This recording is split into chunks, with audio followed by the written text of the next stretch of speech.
Behind me, officers and detectives are currently on the scene of a shooting investigation. The call came in tonight to our dispatch center, to our 911 center around 6:15 p.m. The original call was that of a shooting or possibly even an active shooter, which for law enforcement is a worst case scenario. Literally hundreds of officers from Jackson County, Kansas City Highway Patrol responded here, quickly determined that what we had was a shooting, not an active shooter, but a shooting between two parties. As there was a large event occurring inside the venue, inside the gymnasium, apparently two people became involved in a disturbance. That disturbance escalated to gunfire between those two persons. As of right now, my detectives they have one suspect in custody at a local hospital who's self-transported. We now have that suspect in custody.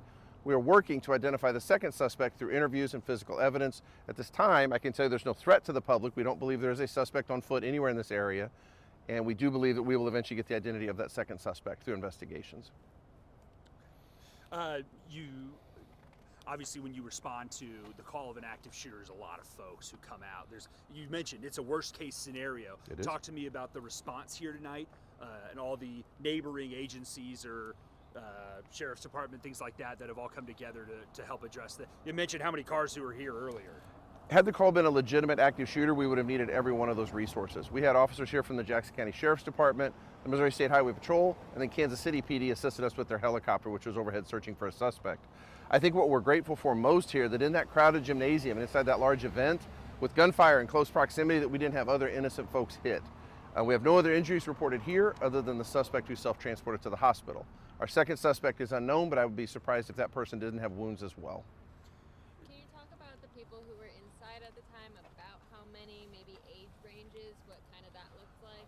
I was told the event was possibly a birthday party for teenage folks. I'm thinking 12 to about 15 years old is what I gathered from inside.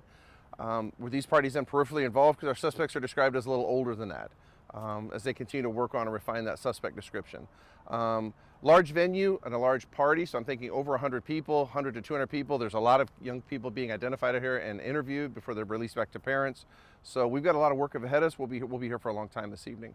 Is there any information we can share to be helpful for the reunification process? I would tell parents if they need to get here and get kids to pull alongside here, we'll direct them and we'll get kids brought out to them. We'll make sure everything occurs safely and orderly. So they just need to check in with officers. Yeah, check in with officers here at the entrance. We'll get them helped. Okay. What happens at the TM Fieldhouse? What is this typically? It's a sports venue inside, so basketball courts, all different kinds of sports venue. They're going to host anything from parties, reunions, the things they do. It's only been with us for about a year now, if I'm correct, as far as how long it's been established, along kind of this new business corridor here along Hamblin Road. Have y'all ever had something like this happen here? No other calls for service here. No, nothing big. Talk to me about, you've got a lot of young kids here, a birthday party for, let's just say, teenagers, right? This is an experience that's life-changing for some folks and definitely difficult at the very least. Talk to me about kind of the impact here. It'd be traumatic for them. Parents are going to have to work through it with kids. Everybody must have done at least the right thing tonight. They said when they got here, kids were emptying out of the field house, moving away from the danger, moving away from gunfire, so they did the right thing, which is what we needed them to do. And so parents will have to work through that with their kids, and it's a very traumatic experience for those young people. Anything else that some people can be looking out for, information if they know things, or you said no subject description yet? Not yet. No suspect description that's been refined enough to where it would make sense, I think, for the general public. As we continue to do interviews, or if parents get children home tonight who have video on their phones or any information that would be helpful to us, we'd ask them to call our Lee Summit Tips hotline or call our dispatch center so we can get in touch with those people and recover that tip and that evidence. Sir, I mean, there's got to be some sort of, I don't know, I don't want to put words in your mouth or anything like that, but is there a sense of frustration? I think all of us in law enforcement feel a sense of frustration when, for example, the Chiefs Parade a couple years ago, you're in a crowd of people and you think gunfire is the smartest thing to do, and there's all these innocent young people, and we saw the tragic loss of life there. So I think this represents the ultimate in stupidity and represents really a juvenile mindset to think that it's okay that something as simple as a fist fight or pushing and shoving turns into gunfire in a crowded gymnasium full of young people.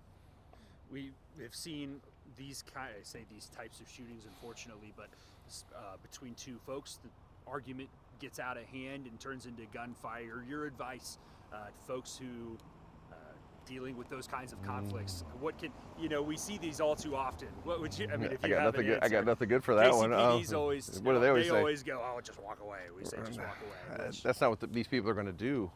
The folks that are dumb enough to do this aren't going to do that. I got nothing good for that one. That's fair. What about the other people I've kind of run out of good stuff. That's fair. You know, Say again, ma'am. What about the other people in the room? You know, if something like this starts to happen, what do you do? I got to be careful because I teach. Remember that job I was talking about? Yeah. Here I it teach is. active shooter mitigations. Her and I both do. When you're in a crowded space like that, you're not going to have the ability to get to a safe place, to say to lock down or lock out a space and be safe from that gunfire. In a large environment like that, you're going to have to move away from it as quickly as you can. The challenge is going to be knowing whether you're running towards it or running away from it. That's going to be the biggest challenge. Kids here tonight obviously did awesome. You're going to have to find your nearest exit and move away from it and keep running until you're safe. There is no safe place to hide inside of a large venue like that where you don't have the ability to lock doors or put other things between you and that violence. And so everybody did the right thing and got out of that space as quickly as possible. I was gonna say, I think that's it. Perfect.